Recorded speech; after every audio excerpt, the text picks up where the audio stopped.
You got to become a risk taker. Write that down. Viscott said, if you're not willing to risk, you can't grow. And if you can't grow, you can't become your best. And if you can't become your best, you can't be happy. And if you can't be happy, then what else is there? You know what? I saw Dr. Norman Vincent Peale 23 years ago. But for 13 years, I wouldn't take the chance. For 13 years, I was living in my comfort zone. For 13 years, I kept saying, Les Brown, you can't do that. Les Brown, you can't have that kind of audience. Les Brown, you don't have the oratorical skills. You don't have the knowledge. You don't have the money.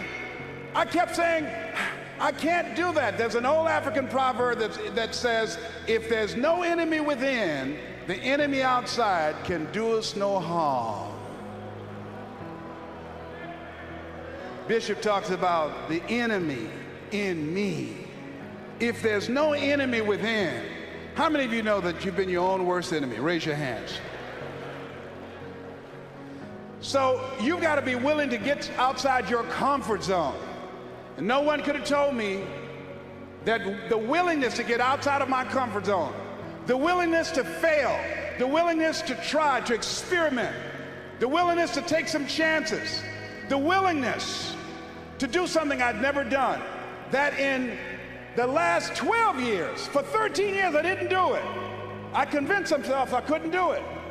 Then the last 12 years, I've earned in excess of $14 million. Let me tell you something, $14 million, a good garden and a healthy hog, and you can make it through the winter in Birmingham, Alabama. Do you hear me?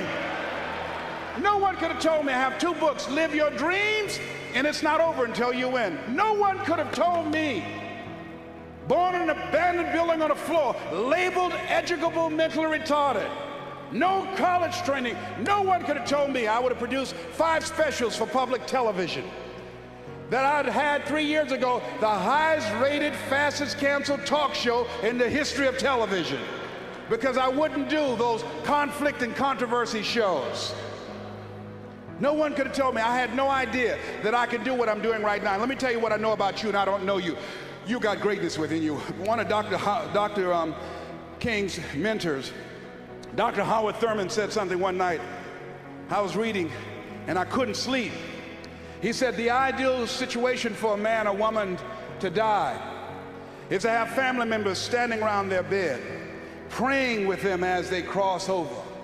He said, but imagine, if you will, being on your deathbed, and standing around you are the ideas, the dreams that have been given to you by life, the talents, the gifts that you've never nurtured, that you never developed, the skills that you never did anything with, standing around your bed looking at you with large, angry eyes, saying, we came to you.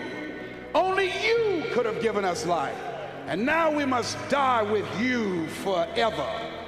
And the question is, if you died now, what dreams, what ideas, what talents, what abilities, what skills, what books, what sermons, what seminars, what businesses will die with you? Miles Monroe said the wealthiest place on the planet is not in the Far East, where they have oil in the ground. It's not in South Africa, where they have diamond mines. He said the wealthiest place on the planet is the cemetery, because there you'll find dreams not pursued, books never written, songs never sung, sermons never delivered, businesses never erected, talents never nurtured, skills never developed.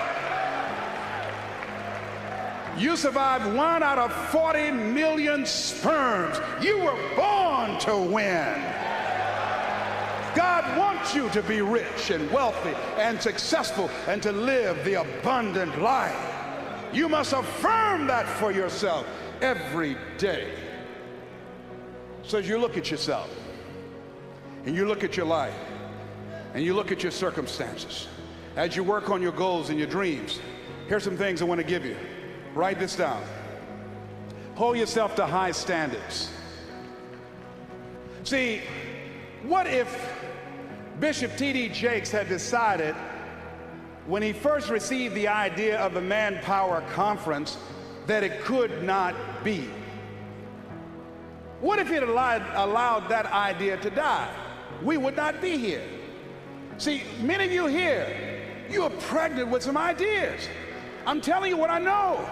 I will leave here this afternoon, tonight, in 1 hour, doing what I'm doing now. In 1 hour, I'll earn in excess of $150,000. I had no idea that I had the capacity to do what I'm doing right now. You've got genius in you. You're made in the likeness and image of God. You've got greatness in you. You have some special stuff in you. You showed up with it.